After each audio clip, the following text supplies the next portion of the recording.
for being here. Um, we are going to take a little dive into leading others. And there's a workbook for this session that should have been in your Zoom when you registered. If you don't have it, don't worry. There's going to be a QR code in 2 or 3 slides where you can download it. But I also have put it in, I will also put it into the chat panel. So that is a link to the workbook if you want. You don't need it for this session, but it's designed to be things to sort of further your experiences. I'll explain a couple of the activities that will happen in the workbook. I'll explain them in this session, and then you can do them in your workbook at a time that works best for you. And for those of you who don't know me, I'm Kate Siegel, and I am a coach and a learning consultant. So there's a whole series of these sessions. We've got goal setting next week, delegating the week after, feedback, accountability, engagement, difficult conversations. You'll notice they're all tiny URLs with an MMM and the name of the course, except for feedback, because apparently somebody already wanted feedback. So that one gets its own midweek feedback. That's the only special one. So this is the QR code for the workbook. It's also in the chat panel. If you haven't gotten it, that's fine. You'll notice you're on mute. We've already talked about it being recorded. And if you'd like a copy of the recording for your own enjoyment, to share with friends and family, to share inside your organization, put it in an LMS, whatever you want to do is fine. I just ask that you don't share it with the world in general. And I'll send you an email afterwards with an evaluation that you can fill out, and that will get you the recording. So this woman's named Barbara Kellerman, and I really like this quote from her. She was one of the founders of the Harvard Kennedy School for Public Leadership. And this idea that if you're a leader with no followers, you're just out there for a walk, right? And so when we think about leadership, it's really important to think not just about what am I doing as the leader, but also who's with me and what am I doing to cultivate followership. And so there's an activity in the workbook, and you can sort of noodle on it right now in your own heads. But think about 3 leaders you've had in the past that really impacted you, good or bad. And when you think about those 3, when you've got them in your head, think about, what did they do?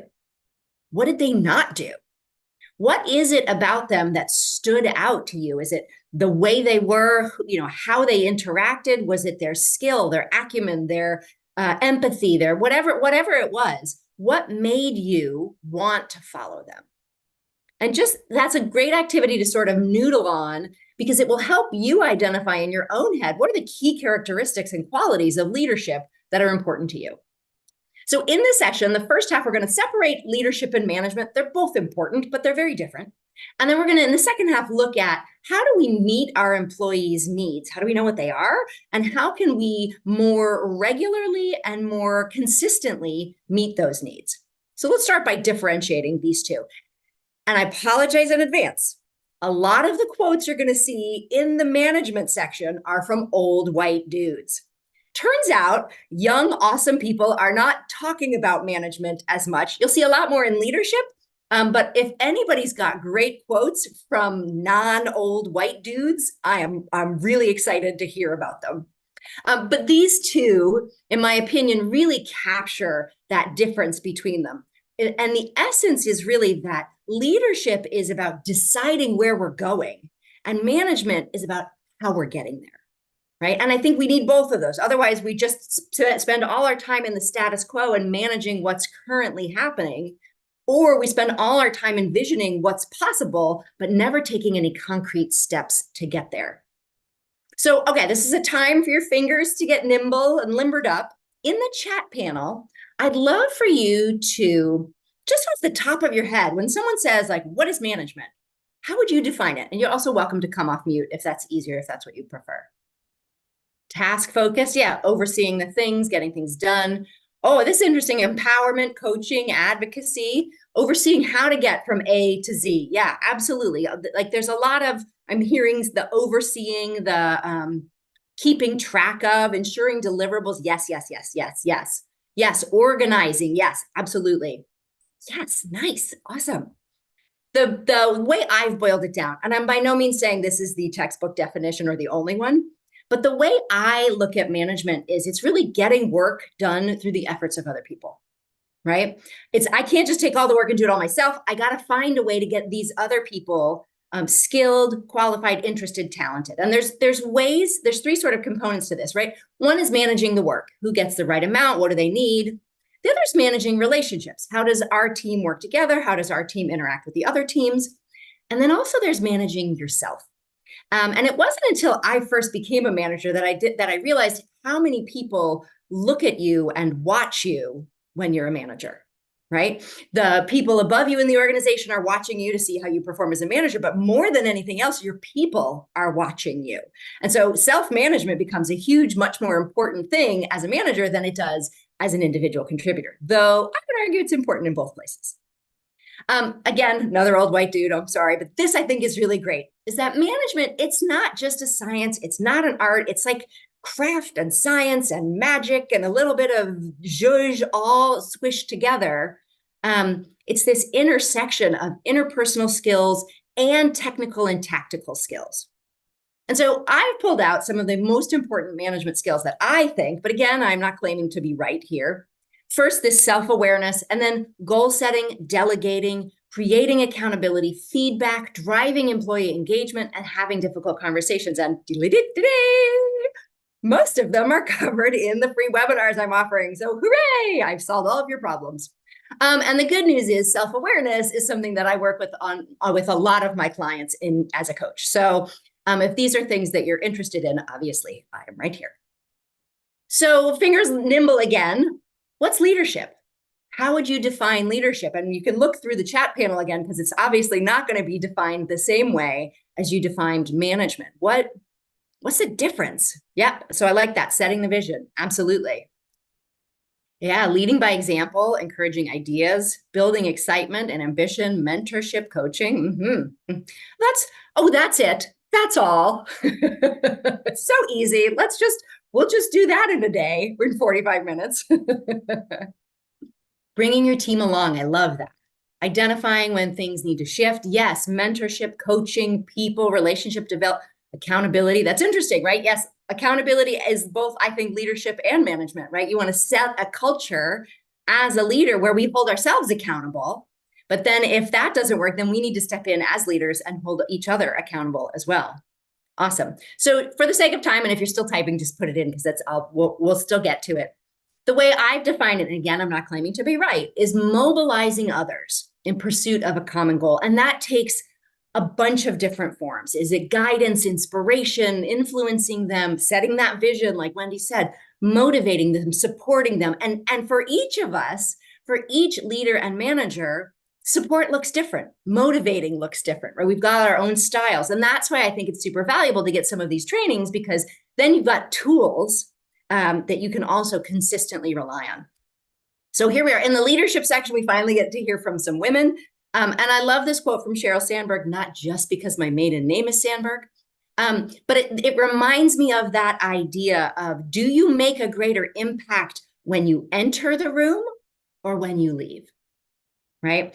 And this idea of being a great leader is that you make the room better whether you're there or not.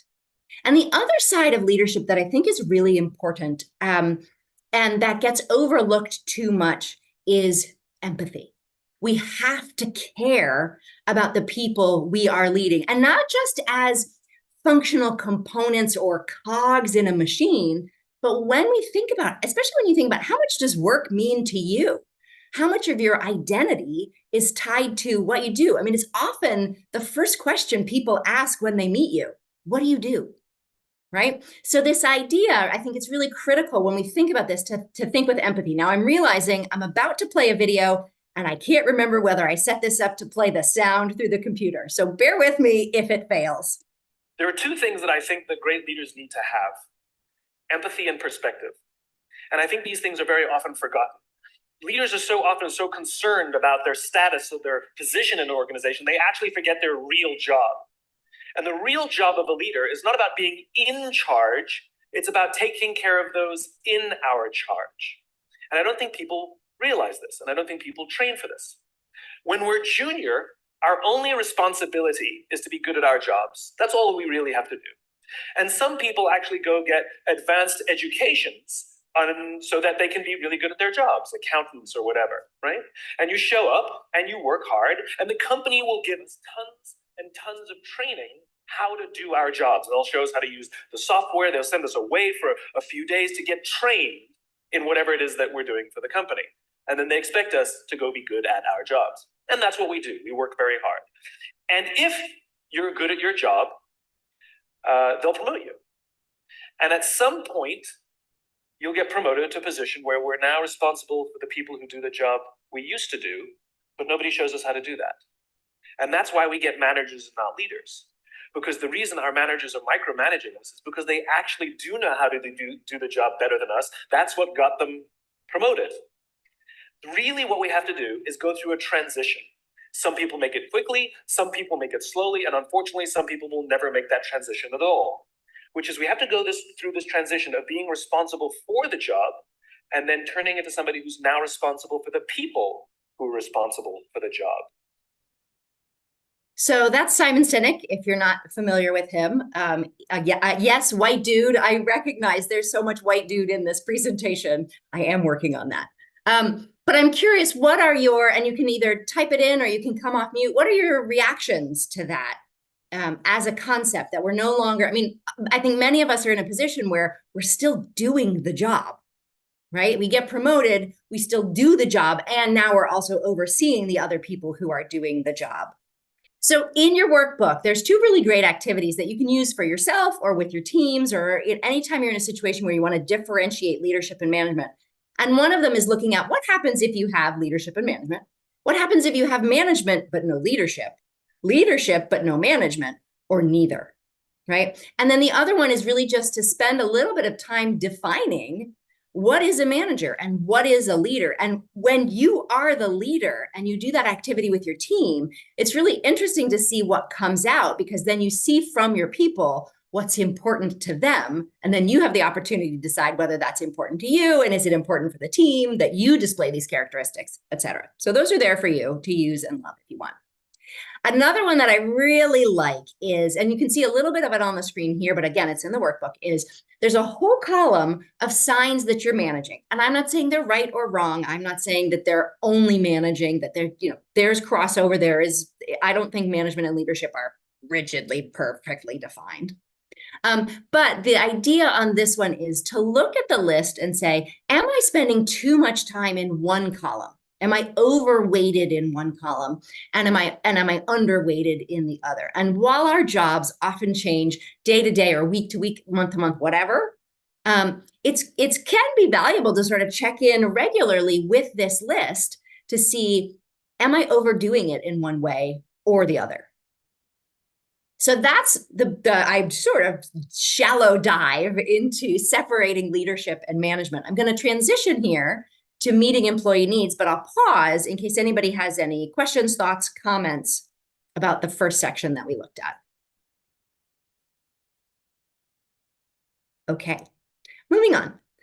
When we're looking at meeting our employees' needs, I want to just get a sense, what are some of the things, and you can chat panel this or come off mute, what are some of the things that you might speak to a landlord or a super or a handy person or a fix-it or a repair person? What are some of the things you might talk about with that person? Aside from like, how's the weather? Right, but when are they coming? Yes, exactly. Timeline, urgency, yep, absolutely. Right, it's a very practical conversation, right? I want to know when you're coming to do the thing that I need done for me, right? And you don't have to answer this one, right? But on the flip side, there are things we talk about with our best friends, right? And they don't tend to be, I mean, there may be like a, when are we meeting? What are we eating? What are we drinking? But there's a lot more sort of flow and personal relationship and feeling kind of conversation. And I bring these up because in every communication, we have a what and a how. And so with the fix-it person, our what is very much like, what's broken? What's it going to cost? How am I going to get it? When are you coming? Do you have the parts? It's very practical, tactical, interactional, right? And then the how tends to be more about how we have the conversation and how we are making the other person feel. And so the what are our practical needs. They're the things we need to accomplish with the meeting or the conversation or the communication that we're engaged in. And the personal needs are sort of our baseline needs to stay engaged in a conversation, right? Without sort of shutting down and flipping people off. And so our practical needs tend to be something like solving a problem, making a decision, resolving a conflict, making a plan, and, the things that get done. And the needs that we have in conversation tend to be being heard, understood, respected, valued, included, not talked down to, not alienated, that kind of stuff. So what happens when what happens when practical needs are not met? Like, we've all been in those meetings where practical needs have not been met. What happens when you're in one of those meetings and it's just a blah, blah, blah, blah, chat, chat. How are you? How was the weekend? How are your kids? Yeah, there's the multitasking. There's the why am I here? That swirl, right? Like, we've all been in those ones where, I mean, I do love a good chit chat conversation where we catch up with each other. But if the whole thing, if all 45 minutes are about that movie you saw this weekend, I'm out, right? And so when we don't meet our practical needs, not only do we not get stuff done, but then things end up getting shifted onto other people's plates, and there's frustration and there's swirl and there's delay, and it just gets very frustrating and ugly. And when the personal needs are not met, right? We've all been in those meetings where the leader's like, hello, now we will start with task 1. Now we will move to task 2. And you're like, oh, I just had a breakup and I'm having a terrible day and I cannot be focused. And now I'm 6 steps behind, right? And so, I'm not saying that every meeting needs to become a therapy session. And I'm not saying that every meeting should be, a full-on checklist. We really want to balance them, because when those needs are met, people feel like they're getting things done. They feel that accomplishment. The meetings are more efficient. They're more effective. People want to be in meetings with you because you get things done. And when the personal needs are met, people want to be in meetings with you because it feels good to be in meetings with you. They feel seen, they feel heard, they feel involved and included, right? And so it's really an act of balancing both. We want to keep in mind all the things we need to do, but we also want to keep in mind that we are working with people, and people are made out of human. And it's really important to remember that we're not just machines putting out work.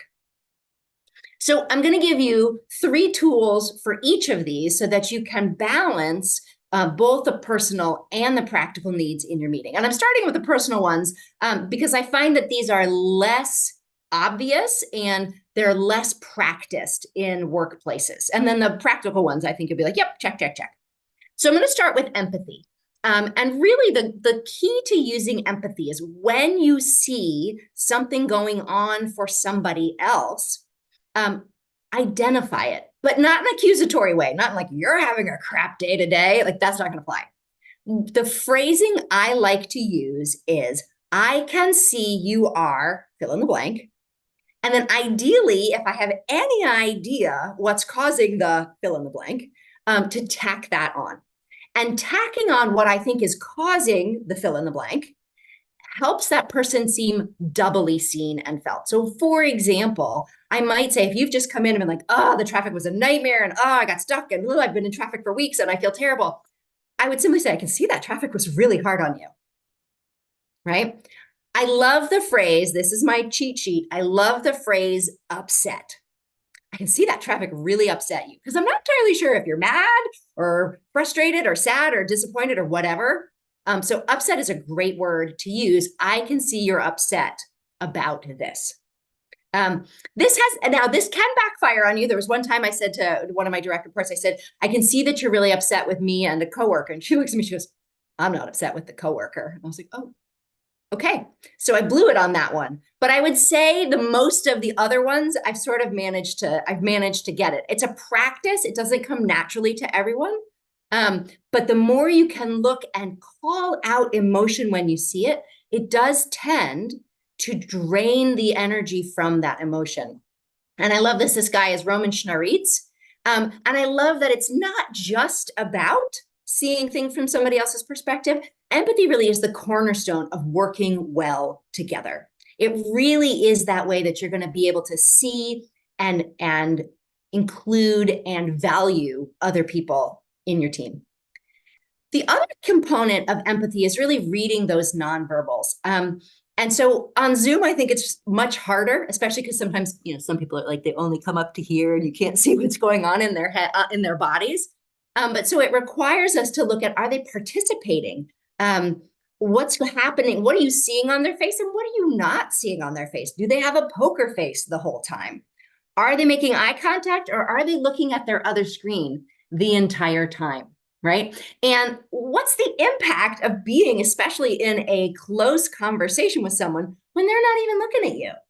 I've had a number of managers who, according to their very technical setup, they have to have the Zoom has to be on that screen, but the camera's on this screen. I'm like, that's your call, but you can't give feedback that way. So I'm sure many of you have seen these statistics before, but there was a really interesting study done about how much meaning is communicated through words versus tone of voice versus body language. So I want you to think back to the last time you heard somebody arguing in a foreign language. What percent of their meaning do you think was conveyed by words?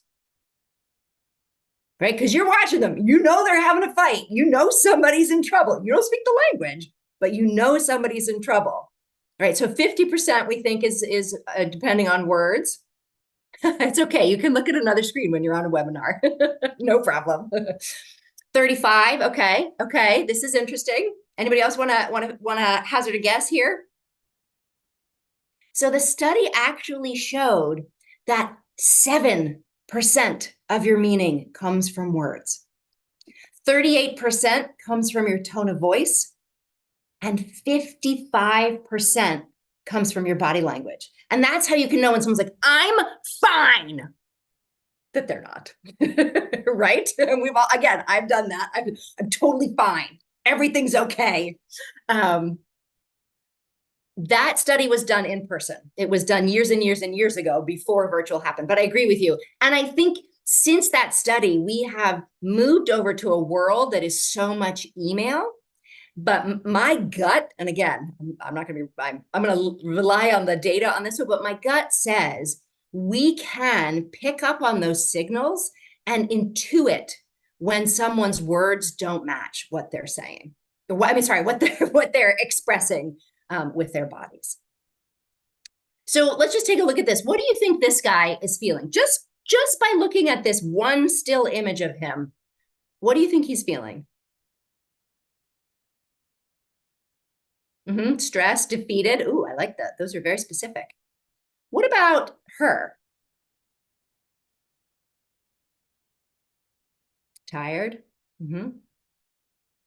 Fatigue. I like that. That's a different word for tired. Bored, disengaged. Yep. Right. And so again, I'm not going to come in and be like, you're so tired today, because I don't know if she's tired, if she's bored, if she's burnt out, but I'm going to say, you're looking really down today. Right. How about this guy?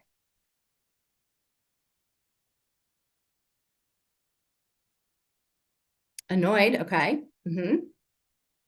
Hopeless. Wow. Worried. Yep. He's doing the thing that my forehead does, that my kids like to come and they play my forehead like a washboard. Like that's charming. I love you, children. Don't do that. What about this guy?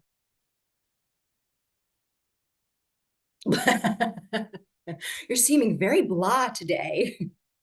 Yes, right. But we get it. We're looking at a staged photo, and it's something about the body language that's telling us. And now this gets back to the not looking at the screen, right? And so there's another interesting study done, and I'm going to mess this one up, so I'll keep it quick. But basically, the gist of the study was trust goes up when you're making eye contact, especially when you're in a larger group setting, like when you're in a big team meeting. If you're looking off to the side, people assume that you're engaged in another task.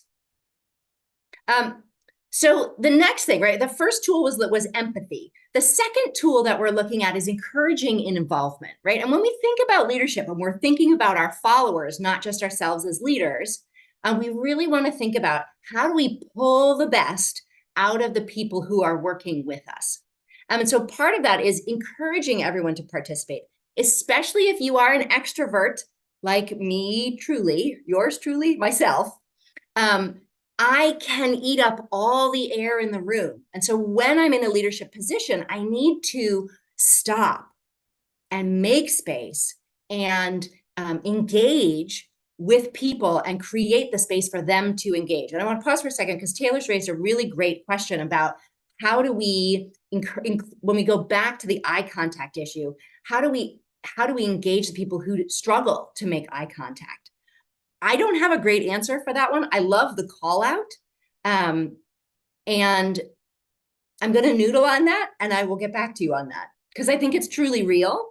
And it's still, when, I've definitely worked with managers who have that situation, and like my natural instinct is still, I react that way, right? So I think we can train ourselves not to, but it's a great call out. When we're looking also at involvement, we want to think about when a project comes in or an opportunity arises, how do we create the opportunity not to completely distribute the project or the ownership or the decision making, but involve and engage people in that decision making? And then the big thing is, as managers, if we don't delegate, we're dead in the water. We can't do our job. We can't oversee what's happening. There's just too much if we're not delegating. And we'll look at that in delegating. But here's another tool for involvement that I learned recently and I absolutely love. So think back to the last time someone at work gave you an idea that was truly, absolutely, outrageously, terribly bad, right? Just terrible, awful, no good, very bad idea, right? And you're thinking in your head, that won't work, or that's a terrible idea. Or in your head, you're saying, are you kidding? Like, these don't come out of your mouth because you're a kind human being, right? But this is what happens inside your head. When you hear a terrible, horrible, no good, very bad idea, try to connect with the 10% of it that's good. Because 10% of any idea is good. And so instead of saying that won't work, we want to start with what I like about that idea is. So for example, and it doesn't have to be a terrible, horrible, no good, very bad idea. I don't want any of my coworkers thinking like when I say what I like about that idea is that I think your idea sucks. But let's imagine that your direct comes to you and says, let's have our team lunch at the most expensive restaurant in town, right? You might want to be like, no, we have a budget. Like, we've got to be reasonable. But instead, you could say, what I like about that idea is it gets us out of the office. What if we went to this restaurant instead? Or if they said, let's give away our products for free, right? And you're like, yeah, we got to make some money. What I like about that idea is broadening our customer base. Let's think of ways we can do that and still make money, right? So for good ideas and for bad ideas, I recommend starting to use this vocabulary, also because otherwise it becomes a tell that you think an idea is bad. But this encourages that involvement. And when we say that won't work or that's a bad idea, it shuts down the other person and they're less likely to continue offering solutions and engaging with us. So then the third tool, we looked at empathy, we looked at involvement, and this third one is sharing thoughts, feelings, and rationale. And when we share what we're thinking, it provides context for our direct reports. It gives them a bigger picture of how we're operating. Sharing our feelings openly and honestly, but also appropriately, recognizing that we are in a workplace and I generally work in HR, that can build trust. But you do want to be very careful about how honest you are, especially if it goes against towing the company line, right? So maybe there's a new initiative coming out. You might say, I'm not wild about it either, but it's something that we're going to stand behind, as opposed to like, I hate it too, but we have to do it. Right? That's sort of more about your how it comes out of your mouth. People will follow you more likely when they know how you truly feel about it. Because otherwise, if you're some sort of like robotic automaton, like we will follow all the policies, they're gonna be like, I don't know what this person stands for. And then sharing rationale for your decision helps people understand it better, get on board more quickly, and adapt to that change.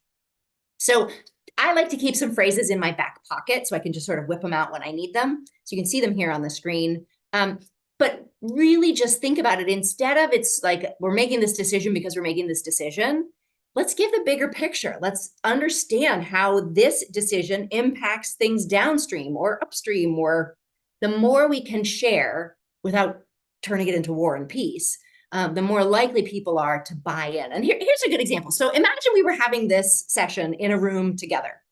And I said, okay, everybody get on the table. Some of you would get on the table because you know me, you trust me. Maybe you've been in training with me before. You think, oh, Kate's up to something. So I'll get on the table. But some of you are going to be like, I'm not, no. But if I say to you, get on the table because I've just released a poisonous snake in the room, you might then more quickly get onto the table, right?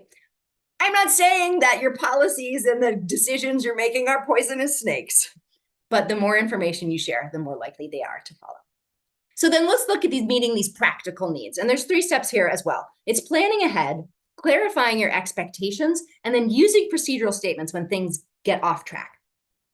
So planning ahead, I like a good agenda for a meeting, but I don't think every meeting needs an agenda, right? So what you just want to have in mind is an objective. What do I want to get to as a result of this meeting? And maybe I want to get 10% of the way towards a decision. Maybe I want to get 80% of the way towards a decision. It doesn't have to be like we're going to make the decision in this 25-minute meeting that we're having. But some of the practical needs that are common, right? Solving a problem, making a decision, planning, feedback, kickoff, you name it. Your worlds are all different. And then I think it's a great idea to sort of loosely plan your conversation. What are the points you need to hit, or what are the 3 things you want to have? I've always got this little piece of scratch paper next to me, and I use it because I don't want to forget the things that I want to hit, or I don't want to get sort of rabbit holed and off tracked by the other things that come up.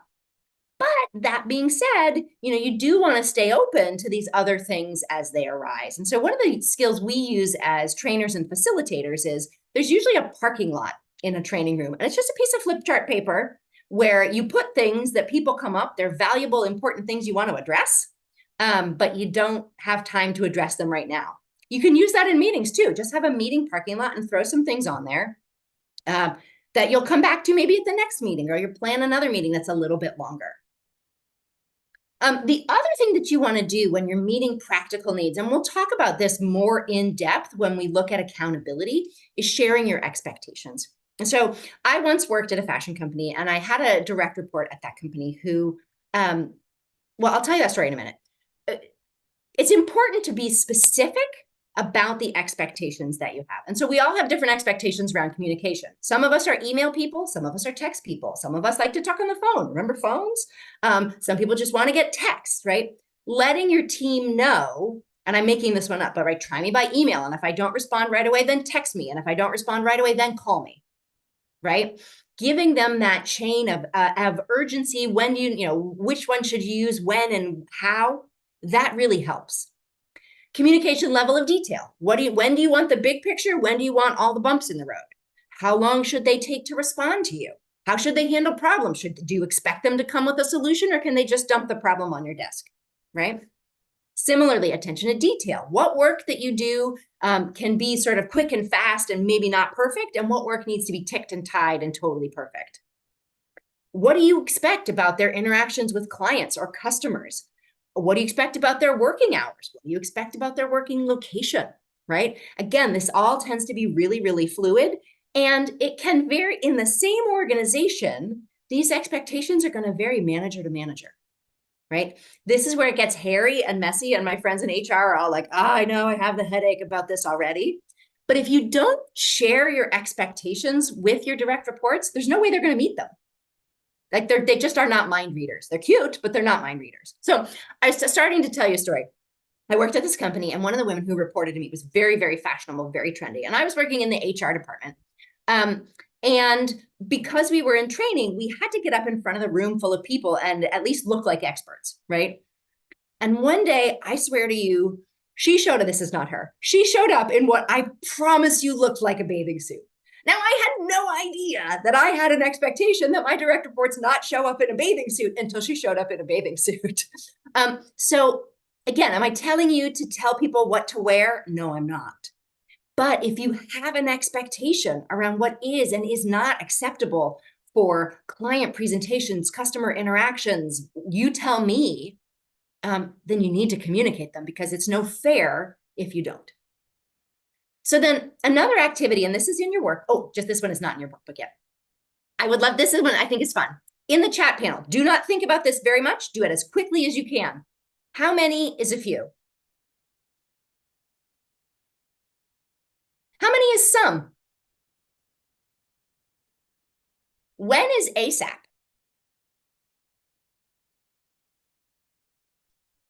When do you consider yourself arriving late? Okay, so it's payday. You want to take someone very special to you to an expensive dinner to show you care. How much does it cost?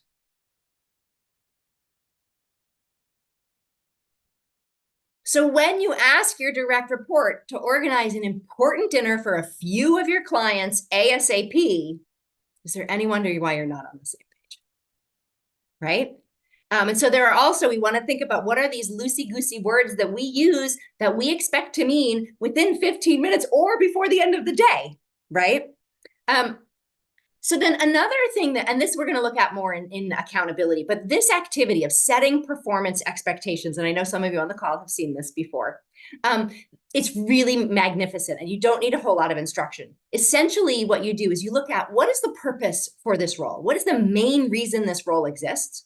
Then you look at what are the 4 key responsibilities of this role? And then what does good performance look and sound like in those areas of responsibility? We're going to dig into this more when we look at the accountability session, but it's in your workbook.